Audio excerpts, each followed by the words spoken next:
Merci beaucoup pour cette présentation très intéressante. Je vais te poser deux questions. J'avoue que je viens d'acheter les livres, donc ce sont des questions basées sur ce que j'ai entendu aujourd'hui avant la lecture du livre lui-même. Je suis tout à fait d'accord sur la nécessité de ne pas aller vite à dire oui, c'est du cinéma et annexer tout le monde des images en mouvement au domaine du cinéma, et de insister sur la nécessité, dans beaucoup de cas de présentation de films dans les expositions, sur la nécessité de préparer des lieux d'expérience adéquates, par exemple pour la vision de films qui ont une durée et donc qui nécessitent d'espace et des situations qui nous consentent de les voir et de rester du début à la fin sans pouvoir rester seulement 3-4 minutes. Cela dit, je me demande si dans ton essai de ressouligner la spécificité du cinéma par rapport à tout le travail sur le dispositif qui est fait dans le domaine des installations, s'il n'y a pas quelques risques, je dirais, ou quelque chose qu'on perd. La première chose qu'on perd peut-être, c'est la mémoire, la considération de tout le moment où le cinéma, pendant son histoire, a mis en question son propre dispositif. Le passage du muet au sonore, tout le travail sur les tailles de l'écran, la forme de l'écran, les projections multiples, toute la question du 3D. Le cinéma, même les cinémas qui proposaient une vision en projection dans les noirs, linéaire et tout ça, a toujours retravaillé son dispositif.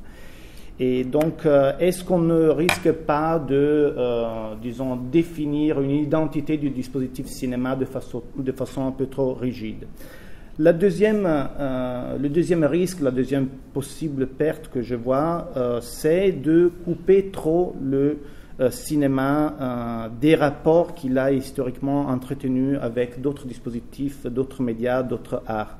Pour moi, un des pères fondamentaux de l'idée de Expanded Cinema est Eisenstein, qui met au centre de toute sa théorie, même dans son développement très complexe, l'idée du montage. Ce n'est pas le cinéma vraiment la question. La question chez Eisenstein, c'est le montage. Et le cinéma est une étape dans l'histoire des formes de montage qui peut-être sera outrepassée vers d'autres étapes, au moins c'est ça la lecture que je propose. Et cette idée il me semble qu'il est tout à fait contraire à identifier une identité spécifique du cinéma stable. Il se trouve justement au contraire de la position d'Arnheim, qui se réfère au Laocoon de Lessing, à la distinction temps-espace. Il écrit même un essai qui s'appelle Nuovo Laocoonte, un nouveau Laocoon. Et à travers ce geste de mettre au centre la question du montage, il est capable de tisser dans tous ses livres une grande, énorme variété de liens entre le cinéma et les autres arts. Donc, d'un côté, risque de oublier tout le travail que le cinéma a fait sur son propre dispositif, de l'autre, risque de isoler trop le cinéma par rapport à d'autres médias, à d'autres arts. Ce sont deux réactions, disons, à ta présentation. Alors, si tu veux, sur le premier point, il est évident que l'histoire des dispositifs à l'intérieur desquels le cinéma s'est trouvé pris est extrêmement complexe. Hein. Bon, on peut toujours revenir dessus. Mais ce qui est frappant, c'est la façon dont le cinéma a maintenu à l'intérieur de cette variation une sorte d'identité obstinée. Si on avait voulu croire tout ce qu'on a pu lire ou entendre ou voir sur la mutation du cinéma, on se dit que le cinéma devrait déjà être mort. Or, le cinéma, tout simplement, n'est pas mort. C'est au fond ça qui fait problème. Je pense que c'est au fond ce que Godard visait quand il disait c'est un mystère. Bon. C'est un mystère que ça continue.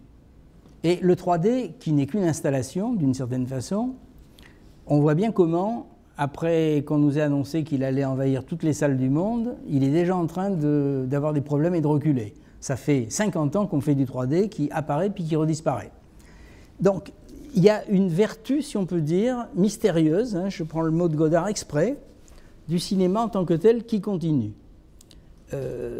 Si tu veux, quand on lit par exemple les pages chaque semaine dans Libération de le cinéma est mort, etc., dites-nous, on s'aperçoit la variété des réponses possibles, tu vois. Mais il y a beaucoup de gens qui disent, bah oui, c'est dommage, mais non, il ne va pas mourir, il est là, on ne sait pas pourquoi, il est là. Bon. Donc là, je ne peux pas te répondre plus, sinon dire que, sans ignorer rien de tout ça, je suis étonné, ravi par ailleurs, que le cinéma continue en tant que tel. Et de ce point de vue-là, c'est pour ça, je n'ai pas eu le temps de le développer parce que ça serait trop compliqué, mais dans l'idée du cinéma seul, compte au fond le cinéma seul, ça s'est constitué pendant le cinéma classique parlant. Le cinéma muet, d'une certaine façon, est tout entier une sorte d'installation. C'est ce que Deleuze vise très bien dans la récapitulation de l'image-temps, quand il dit qu'avec la parole apparaît un nouveau type d'image, et que c'est le cinéma, d'une certaine façon, il se définit par ça, bon, quelles que soient les mutations dans lesquelles il est pris ensuite. Donc, si tu veux, je constate ça, et c'est cette constatation sur laquelle je veux insister, sans rien ignorer de tout le reste. Hein. J'ai pas arrêté ça fait 30 ans que je bricole dans tous ces trucs et que je vois constamment des choses nouvelles, des jonctions, etc., etc. Et tout le livre est fait que d'exemples de crossover, si tu veux, entre différentes possibilités. Mais il n'empêche que le cinéma continue comme tel. Et que c'est ça qui me permet de penser, peut-être un jour le cinéma mourra. Le jour où le cinéma, il n'y aura plus de films produits et de films projetés dans des salles, il n'y aura plus de cinéma. Il faudra appeler les images en mouvement autrement, c'est tout. Mais tant que ça continue comme ça, c'est ça. Si tu veux, ma position là-dessus, elle est très simple, un peu primaire, mais portée par l'expérience, si tu veux, historique, hein, y compris. Alors, sur Eisenstein, ça m'est beaucoup plus compliqué de te répondre parce que c'est un continent immense à remuer. Je vois très bien ce dont tu parles, enfin je le suppose en tout cas assez largement. Ça n'a aucun rapport. Non mais c'est ça, merci Jacques. Ça n'a aucun rapport avec ce dont tu parles. Je veux dire, merci. L'idée du montage comme principe qui traverse toute l'histoire des arts, soit c'est le fantasme d'Eisenstein, mais ça n'a aucun rapport avec la situation du spectateur du film. Merci, c'est ce que j'étais trop... C'est quelque chose à quoi Eisenstein s'est intéressé d'une autre façon, mais qui n'est pas la tienne. C'est des problèmes totalement, enfin presque déconnectés, donc du coup je vois pas la pertinence de l'interprétation. Enfin, excuse-moi, j'interviens. Non, mais tu m'as permis, vu que c'était difficile, tu as répondu à ma place. Je crois que c'est pas la question. C'était à propos de la question de Expanded Cinema, c'était ça là. Oui, mais l'Expanded Cinema, c'est tout à fait autre chose. L'Expanded Cinema est un concept signé Gillian Blood, qui est de 1960, oui, je sais. Qui est New Age avant l'heure, qui est l'œuvre d'un hippie attardé, qui n'a théoriquement à peu près aucune consistance, et qu'on a repris récemment de façon extrêmement hâtive pour en faire une espèce de mot d'ordre. Voilà, donc c'est...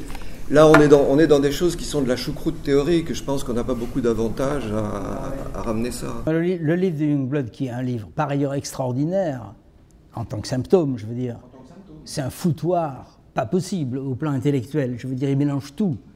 Il dit que Wavelength est le plus grand film du monde, il dit que qu'est-ce que le cinéma de Bazin est ce qui est prouvé par Wavelength, et en même temps, il veut la révolution cybernétique. Enfin, je veux dire, Non mais du coup, si tu veux, l'idée d'Expanded Cinema... À propos des spécificités médiales, Expanded Cinema. Mais si tu veux, je ne vois pas l'intérêt, au fond, du terme... Bon, il y a cinéma étendu, cinéma élargi, cinéma tout ce qu'on veut.